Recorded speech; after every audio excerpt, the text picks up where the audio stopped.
Cardboard Mask Making Part 2 with Ms.Boley. So here are the different supplies that you are going to need today. So last lesson, we created the mask shape.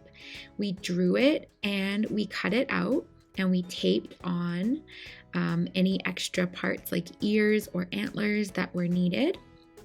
And so you're going to need that mask cardboard cutout that you created because we're going to be painting on it today. You're also going to need some paint. I am using tempera paint, but you can also use acrylic paint.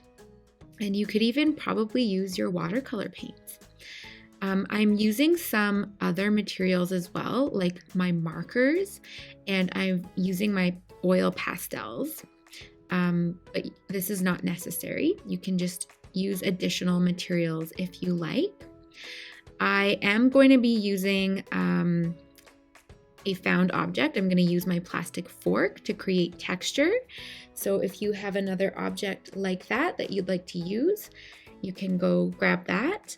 And I'm using paintbrush, and I have a water cup and paper towel to wash my brushes. All right, so just a reminder of what our final product, our final goal is, that we'll have our masks painted using some of the techniques that we learned earlier.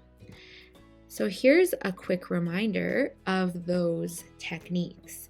So we tried out finger painting, either dabbing or smearing the paint using our fingers. We layered one color of paint on top of another color, and then we scratched in with our fingernail. We used a found object, and I used that plastic fork. We did some dots or pointillism using a paintbrush. We blended two colors together. We used a paper towel to create texture by smushing on our paint that we had painted. And we did some dry brushing where we had a paintbrush with not very much paint, and we used it to create some feathery fur-like strokes. Okay, so we're going to try to use some of these, at least maybe about two of them, at least two, maybe more, when we're painting our masks. Let's get started. So here's a reminder again of the materials that you'll need if you wanted to pause and then go collect them. And we're going to get going into the painting process. All right, so I'm going to start by painting a layer of just one color to give me sort of like the background, because I don't want to have my cardboard as my background. I want it to be the same color as maybe what a cheetah's fur would be like. So I'm going to just paint over a layer of yellow all over the whole entire mask. And I'm not caring too much about my lines underneath, my marker lines. I'm just painting right over top of them. If you used a Sharpie marker, this will be totally fine. If you used a washable marker, the lines might smudge a tiny bit, but that's okay because these masks are that works with them because we're using kind of a lot of different materials. All right, so I'm going to speed up the video as I do the background coat of yellow. So I've painted the whole mask yellow. Now what I'm doing is I'm mixing a little bit of brown into some yellow paint because I want to make a little bit of a darker yellow so that I can have some variety and I can start adding my texture in. So now I'm painting some of that darker yellow on top of the first yellow coat, and it looks really similar to my base coat, but I think when it dries it might be a little bit darker, which might look really cool. So I'm going to keep going with this technique even though it's not looking too much different from my yellow base coat. I'm building up layers of texture with this mask. So I'm going to speed up as I do this darker color of brownish yellow on top.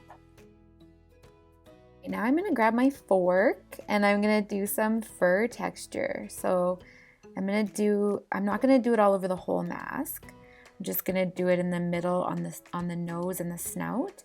And so what I'm doing is I'm dipping my fork into the bright yellow paint, and I didn't let the bottom layer dry, so I'm just sort of blending it in.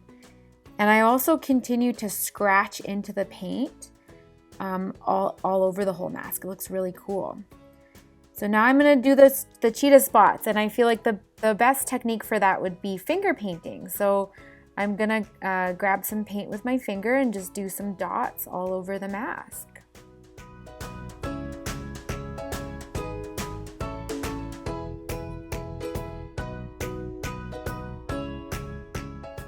All right, so now I'm gonna go back with my brush. I've washed my hands. I'm just gonna paint the nose and some other details because cheetahs have these like kind of like lines coming down from their eyes. And so I'm gonna just paint on some of those darker details with the brown paint.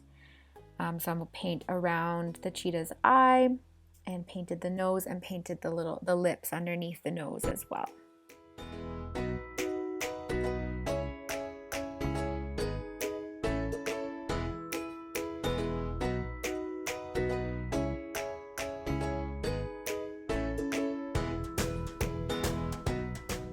So I've done quite a few techniques, so I gotta let that dry. And while I'm waiting, I'm gonna have my son show you the painting process for the bear mask. Now remember, you're only doing one mask.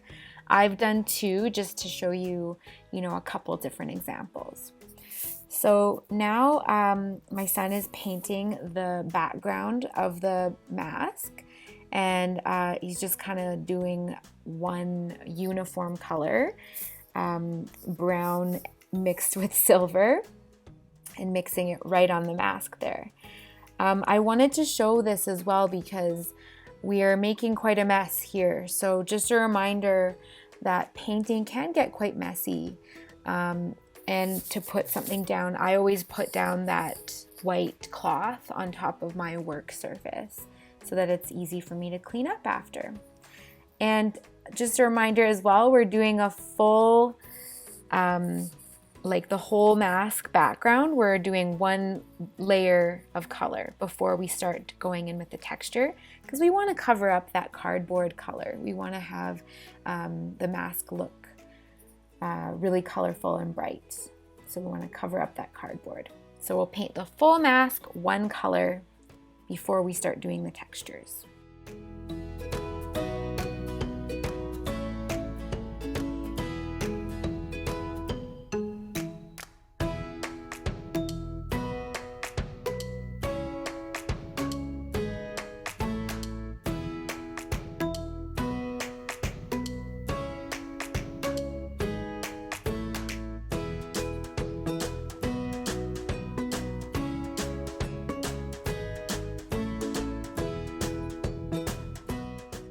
All right, so we're cleaning up as we go and we're almost done the base layer.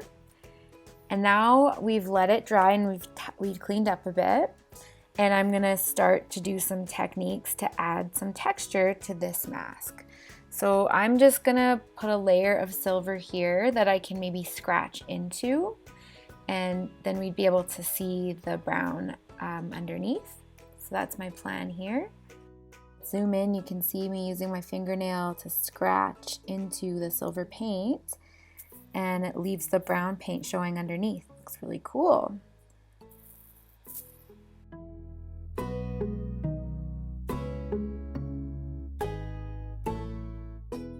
All right, so I'm gonna paint the nose. I know that bears do not have blue noses, but I just chose two colors, and I just sort of wanted to keep my colors limited, and that's why I picked blue for the nose and the ears. You're free to choose your colors and your techniques, so think about those choices as you're creating your piece. Okay, so now I'm, sorry for the weird camera angles, but now I'm starting with my fork. And I just love that technique for adding fur. So I used white, and it stands out a lot against the brown. So that's that.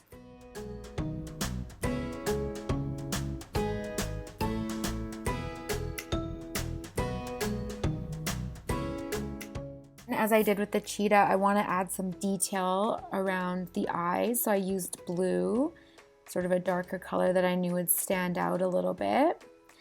And then my son decided also to get involved and wanted to do some blue finger painting on the snout as well, just to kind of add some more texture techniques there.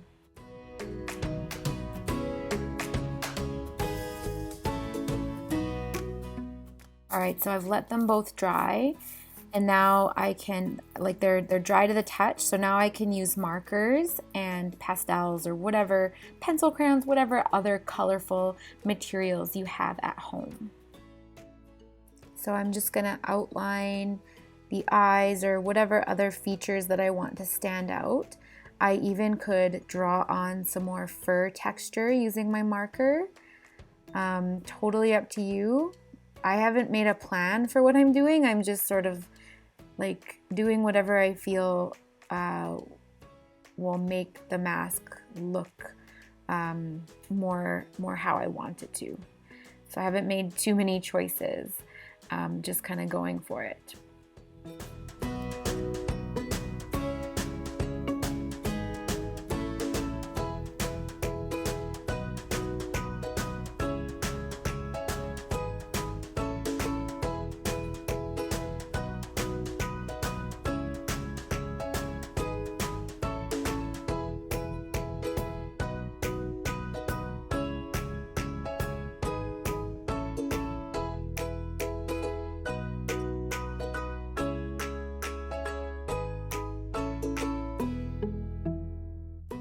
All right, so I've found that using the white pastel on top of darker colors really looks great to give some highlights, to brighten up areas. So I'm going around the cheetah spots here and just on the snout and on the cheeks of the cheetah just to make the nose stand out a little bit. So just do some experimenting and have some fun.